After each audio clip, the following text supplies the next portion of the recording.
राजमहल, एक नाम जो सदियों से रहस्य और भय का प्रतीक रहा है। एक ऐसा नाम जो डर के साथ फुसफुसाया जाता है। इसके गलियारों में गूंजती फुसफुसाहटें और अनदेखे साए, परछाइयों और चीखों की जगह यहाँ की हर दीवार एक कहानी कहती है, हर चीख एक रहस्य छुपाती है। ये खड़ा था, एक भूले हुए दौर का निशान। एक समय की भव्यता अब खंडहर में बदल चुकी है। अंधेरे में डूबा हुआ ये अपने अगले शिकार का इंतजार कर रहा था। हर कोने में छुपा हुआ डर, हर साये में छुपा हुआ खतरा। ये महल जो कभी शान और शौकत की निशानी था, अब बर्बादी की बदबू से भरा हुआ था। इसकी दीवारें अब केवल अतीत की गवाह हैं। हवा अनकही कहानियों के बोझ से भारी थी। हर झोंका एक नई कहानी लाता था, हर सरसराहट एक नया रहस्य, प्यार, विश्वासघात और मौत की कहानियां। ये कहानियां अब भी यहाँ की हवा में तैरती हैं, हर कोने में गूंजती हैं। कहानियां जो ढहती दीवारों से चिपकी हुई थीं, जैसे ये लताएं जो इसके चेहरे को दबा रही थीं। हर लता एक कहानी की गवाह है। चांद आसमान में एक खूनी आंख की तरह लंबी भयानक रोशनी की उंगलियां फैला रहा था। उसकी रोशनी में हर चीज और भी डरावनी लगती थी। वो हवेली की तरफ बढ़ रहे थे, जैसे उसके राजों से पर्दा उठाने की कोशिश कर रहे हों। हर कदम के साथ डर और बढ़ता जा रहा था। राज जो दबे रहने के लिए बेहतर थे। हर दरवाजा एक नई कहानी का दरवाजा खोलता था। आज रात राजमहल नई आत्माओं को अपना बना लेगा। आज रात सन्नाटा टूटेगा। हर साया एक नई आत्मा की गवाही देगा। आज रात दहशत शुरू होगी। हर चीख एक नई कहानी की शुरुआत होगी। चार दोस्त अनजान के आकर्षण से खींचे चले आए, हवेली के फाटकों पर खड़े थे। हवेली की पुरानी दीवारें और जर्जर फाटक उनके साहस की परीक्षा लेने के लिए तैयार थे। वो जवान थे, जोश से भरे हुए थे। उनके चेहरों पर उत्साह और आंखों में चमक थी। वो रोमांच की तलाश में आए थे। उन्हें सिर्फ दहशत मिलेगी। उनके दिलों में डर और रोमांच का मिश्रण था। अर्जुन था जो शक्की था। उसकी नजरें किसी भी खतरे के संकेत को पहचानने के लिए देख रही थीं। उसकी हर हरकत में सतर्कता थी। उसके बगल में प्रिया खड़ी थी। उसका हाथ उसकी बाह को थामे हुए था। उसका दिल जोरों से धड़क रहा था। उसकी आंखों में डर साफ झलक रहा था। उनके ग्रुप को पूरा कर रहे थे रोहित, जिसकी आंखें उत्साह से चमक रही थीं, जैसे उसे किसी खजाने की तलाश हो, और रिया, जिसकी निगाहें उनके सामने खड़ी इमारत पर टिकी हुई थीं। उसकी आंखों में जिज्ञासा और डर का मिश्रण था। वो उस अंधेरे से बेखबर थे जो उनका इंतजार कर रहा था। उनके कदम उन्हें अनजाने खतरे की ओर ले जा रहे थे। जैसे ही उन्होंने आंगन में कदम रखा, हवा और भी ठंडी हो गई। उनके शरीर में सिहरन दौड़ गई। हवा का एक झोंका अचानक ढहते हुए मेहराबों से होकर गुजरा। वो झोंका जैसे कोई पुरानी कहानी सुना रहा हो। एक फुसफुसाहट जो एक चेतावनी की तरह लग रही थी। वो आवाजें जैसे उन्हें पीछे हटने के लिए कह रही थीं। हवेली का इंटीरियर परछाइयों और धूल का भूल भुलैया था। मकड़ी के जाले हर कोने से लटके हुए थे, जैसे भूत या कफन। सन्नाटा सिर्फ उनकी अपनी सांसों की आवाज से टूट रहा था। वे एक बड़े हॉल में दाखिल हुए। छत में एक बड़े से छेद से चांदनी अंदर आ रही थी और बीच में एक मूर्ति को रोशन कर रही थी। ये एक औरत की आकृति थी। उसका चेहरा हमेशा के दुहक का नकाब था। जैसे ही उन्होंने देखा, पानी की एक बूंद मूर्ति के गाल से नीचे गिर गई। एक आंसू उनके आने वाले कयामत के लिए बहाया गया। प्रिया कांप उठी। उसकी रीढ़ की हड्डी में एक बर्फीली सिहरन दौड़ गई। ये जगह, उसने कहा। उसकी आवाज कांप रही थी। ये गलत लगता है। वो हर कमरे में दाखिल होते थे तो वो और ठंडा होता जाता था। हवा और भारी होती जाती थी। हवेली के काले इतिहास का भार उन पर हावी हो रहा था। उनके साहस को दबाने की धमकी दे रहा था। एक कमरे में धूल से सनी दीवार पर एक सजा हुआ आईना लटका हुआ था। रिया उसकी फीकी खूबसूरती की ओर खींची चली आई और उसके करीब चली गई। उसने अपनी उंगलियों को उसकी टूटी हुई सतह पर फेरा। जैसे ही उसने आईने में देखा, उसने अपने पीछे हरकत की एक झिलमिलाहट देखी। एक परछाई क्षणभंगुर और अस्पष्ट, लेकिन उसकी रीढ़ की हड्डी में ठंडक भेजने के लिए काफी थी। वो घूम गई। उसका दिल उसकी छाती में तेजी से धड़क रहा था, लेकिन वहां कुछ भी नहीं था। क्या उसने कल्पना की थी, या ये पहला संकेत था कि वो अकेले नहीं थे? भाग 5। अनदेखा मेहमान।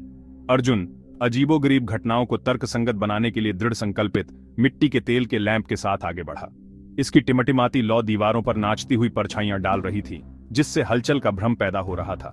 जैसे ही वो चले, उन्होंने उसे सुना। कदमों की अलग आवाज, भारी जानबूझकर उठाए गए कदम खामोश हवेली में गूंज रहे थे। लेकिन वो कदम उनके नहीं थे। वो रुक गए, अपनी सांसें थामे हुए ध्यान से सुन रहे थे।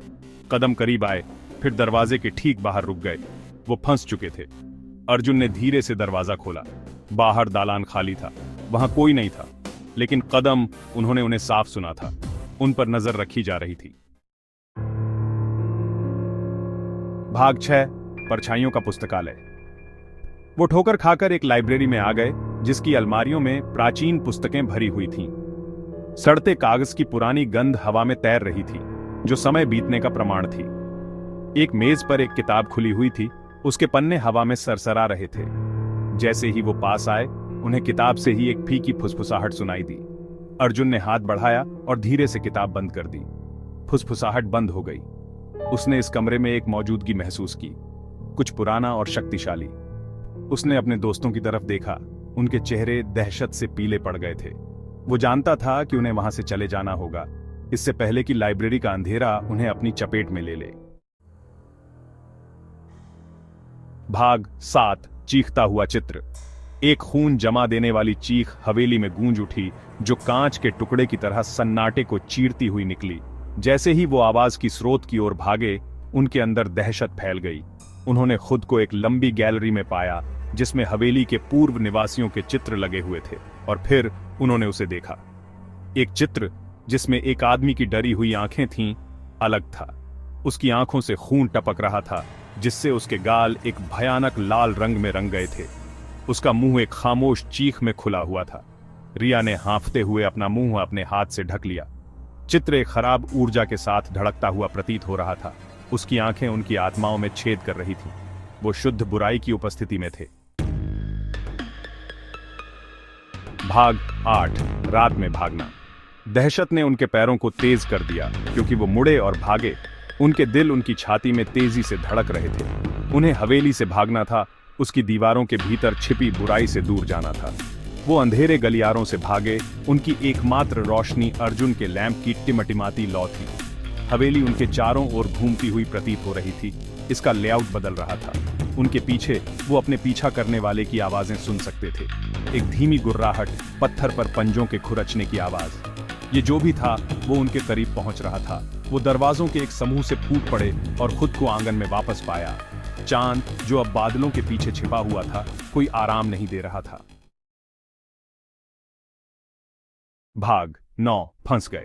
वो फाटक की तरफ दौड़े। उनकी आजादी इतनी करीब, फिर भी इतनी दूर। लेकिन जैसे ही वो लोहे की सलाखों तक पहुंचे, उनके दिल डूब गए। फाटक पर ताला लगा हुआ था, जंजीरों से बंद था। वो फंस चुके थे। उन्होंने सलाखों को हिलाया। मदद के लिए उनकी चीखें रात ने निगल लीं। हवेली उन पर मंडरा रही थी। उसकी परछाई एक पंजे की तरह फैली हुई थी, जो उन्हें वापस अपनी गहराई में खींचने के लिए तैयार थी। गुर्राहट तेज होती गई, करीब आती गई। वो उसकी बदबूदार सांसों को सूंघ सकते थे। उसकी गर्म बदबूदार सांसों को अपनी गर्दन पर महसूस कर सकते थे। उनके पास समय खत्म हो रहा था। अर्जुन ने एक भारी पत्थर उठाया और उसे ताले पर दे मारा। बार बार उसने प्रहार किया, हताशा से भरा हुआ। अंत में एक कराहट के साथ ताला टूट गया। भाग 10, एक वादा और एक चेतावनी। उन्होंने एक पल भी बर्बाद नहीं किया। वो फाटकों से भागे, पीछे मुड़कर देखने की हिम्मत नहीं की।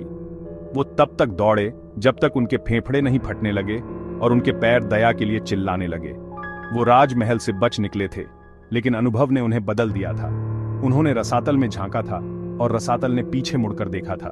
जैसे ही उन्होंने अपनी सांसें पकड़ी, आराम के लिए एक दूसरे से लिपट गए। वो जानते थे कि वो इस रात के बारे में फिर कभी बात नहीं कर सकते। याददाश्त बहुत भयानक थी, बहुत वास्तविक थी, लेकिन गहराई से वो जानते थे कि ये अंत नहीं था। राजमहल ने अपने राजों को थामे रखा था। उसका अंधेरा फिर से बाहर आने का इंतजार कर रहा था। भाग 11, राजमहल इंतजार कर रहा है। भोर की पहली किरणों ने आसमान को नारंगी और बैंगनी रंग में रंग दिया था, लेकिन राजमहल परछाई में डूबा रहा। उसकी दीवारें समय की मार झेलते हुए अब भी अपने रहस्यों को छुपाए हुए थीं। इसकी खिड़कियां खाली आंखों की तरह दुनिया को घूर रही थीं, जैसे वे किसी अनजाने आगंतुक का इंतजार कर रही हों। रात की भयावहता हवा में तैर रही थी और हर कोने में एक अनकही कहानी छुपी हुई थी और आने वाली दहशत का एक खामोश वादा था। एक ऐसा वादा जो हर गुजरते पल के साथ और गहरा होता जा रहा था। राजमहल ने डर का स्वाद चखा था और उसकी भूख कभी शांत नहीं होती और उसे और चाहिए था। उसकी दीवारें, उसकी छतें, सब कुछ और डर की चाहत में था। कहीं ना कहीं वहां नए शिकार, जिज्ञासा और अनजान के रोमांच से खींचे चले आ रहे थे, जैसे कोई अदृश्य शक्ति उन्हें बुला रही हो। हवेली की ओर अपना रास्ता बना रहे थे। उनके कदमों की आहट हवेली के सन्नाटे को तोड़ रही थी और राजमहल धैर्यपूर्वक उनके आगमन का इंतजार कर रहा था। उसकी हर ईंट, हर पत्थर, सब कुछ उनके स्वागत के लिए तैयार था, क्योंकि दहशत का चक्र एक बार शुरू हो जाने के बाद कभी भी वास्तव में नहीं टूटता है। यह एक अंतहीन यात्रा है।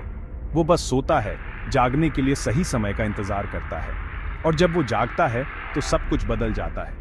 और जब वो जागेगा तो वो नई आत्माओं का दावा करेगा, उनकी चीखों को राजमहल की दीवारों के भीतर गूंजने वाले दुख के संगीत में जोड़ देगा, और यह संगीत हमेशा के लिए राजमहल की कहानियों में गूंजता रहेगा, हर नए आगंतुक के साथ और भी गहरा होता जाएगा।